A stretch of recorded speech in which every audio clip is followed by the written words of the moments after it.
batang nakapulot ng cellphone ibinalik sa tunay na may-ari. Tutukan! Kakabilang Good Samaritan ng dalawang bata na pulot yung cellphone.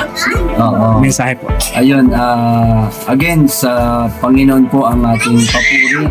At salamat din sa yung providensya din ng Panginoon yung nangyari ngayon dahil ako po ay galing pa kanina sa San Pablo. So pagkadating ko ng bahay, bumungad sa akin, nawala agad yung cellphone ng bunso namin, kapatid ng babae. Imbis na magpahinga ako, sabi ko, sige, samahan kita. Pero pinalagay ko sarili ko, sabi ko, malamang sa malamang, wala na yon. But praise the Lord. At narito po ang ating konsihal. First time at happy to meet po si Konsihal Kevin po. Isang namamahayag ng buong Calabarzon.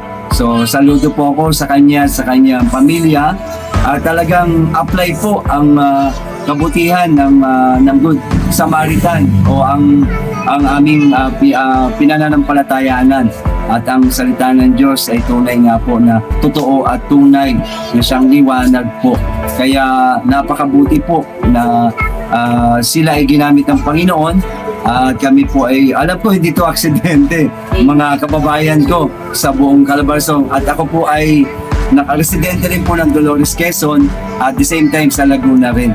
Kaya para sa kaalaman ng lahat, ay kinocongratulate ko po at binibless ang pamilyang ito at yung media na ito ng channel ng Kevin ITV po.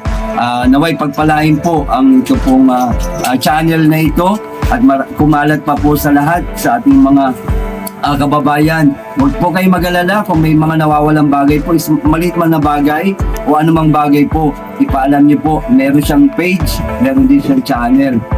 At Antimano, kami nga po, Victoria kami. Kapatid ko Kalamba, ako sa Pablo, pero ang magulang namin nasa Victoria. Ang lugar na nawala ang cellphone ay sa Pila. Pero praise God, dahil ang lahat ng bagay nagkalakip-lakip at nagkataon may event din si Sol. Kaya talagang everything in God's time and God's providence po. Kaya salamat ng marami ulit. God bless po. Sige po.